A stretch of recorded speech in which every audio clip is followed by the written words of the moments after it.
The legend of the fox. A king had taken a wild fox, tamed it, and trained it to do all sorts of tricks.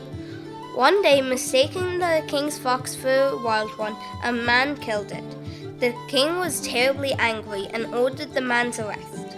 He was sentenced to death unless he could produce a fox of equal skill and intelligence. A wild fox came to Brigid seeking shelter from hunters. She took it to the king where it performed with equal skill to the dead fox. The king was delighted and released the man. Soon after, the fox escaped and returned to its wild state. Saint Brigid's cloak. Brigid decided to make her home in Kildare. She wished to build a convent there and set out to find the perfect site. Eventually, she found a place that would be ideal for a new convent. However, the land belonged to the King of Leinster. Brigid met the King of Leinster and a band of horsemen returning from a hunt. She approached the king and told him that she needed land. He asked her how much she needed, and Brigid replied that all she needed was the amount that her cloak would cover.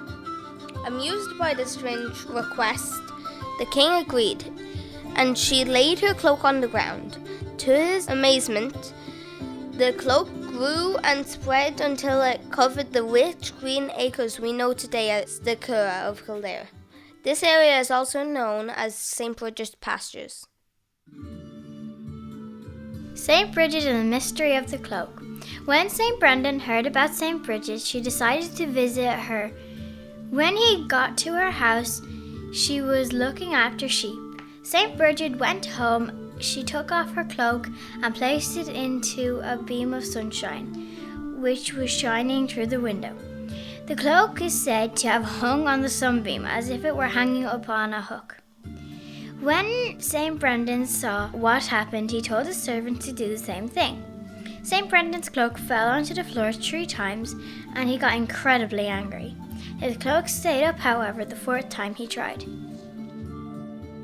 The curse of the fire temple. The ever-living fire was kept burning in a cell and was surrounded by a circular fence made of twigs, within which no man was permitted to enter. Brigid and her 19 nuns tended to the fire, and that was said to be inextinguishable. Not to say it couldn't be put out, but that they would relight the fire from the embers of the previous one. Here are some stories related to the sacred fire temple. An archer went in the circle and blew on the fire. He got so worked up that he went around blowing on people's face, saying, "You have been breathed on by the breath which breathed on the everlasting fire." The man's friends took hold of him and got him to drink some water to quench his thirst. He drank the water and it wasn't enough to save him. He drank so much his belly exploded and he died. The man who tried to go into the circle was pulled back by his friends, but because he had placed his foot into the circle, his foot and leg were said to have withered, and he was lame for the rest of his life. The story of the fox and the king. One day a man was chopping wood and a large chip went flying into the air and killed a pet fox belonging to the King of Leinster. The king was going to punish the man by making him a slave.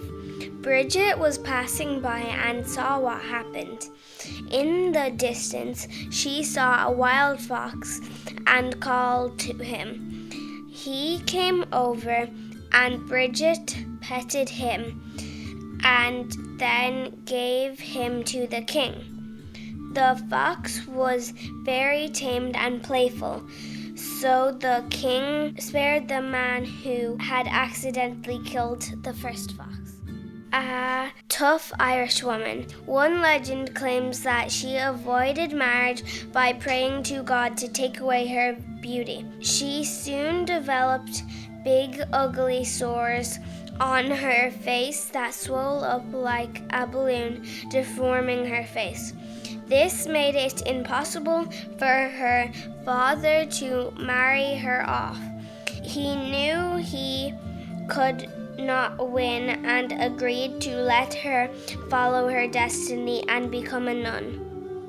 Brigid was a very good girl.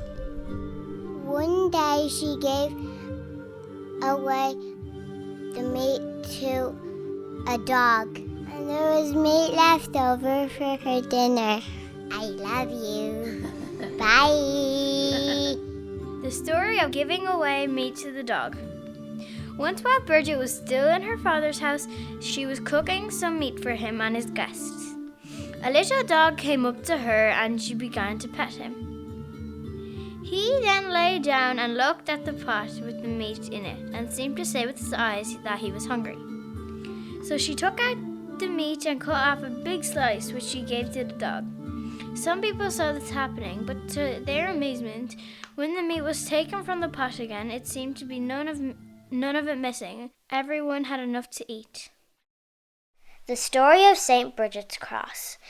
There is a story that Saint Brigid was helping an old chieftain who was dying to understand who Jesus was and how he had died on the cross. She took up some fresh reeds from the floor and made a simple cross. Even today, people like to make Saint Brigid's cross and put it on a wall or above the entrance of their house. It was believed that the cross protected the house from fire. Each year, people make a fresh cross for her feast day, which falls on the 1st of February. For the Celts in Ireland, this marked the end of winter and the beginning of spring. Some people burn last year's cross, but there was a tradition that you would throw the old cross up in the rafters of the house. You could tell how long the house was there by counting the crosses. The story of the harp music. Bridget and some of her sisters were on a journey a long way from home, and they came across the castle of a local king. He was away hunting, but his sons made her welcome and gave them some food.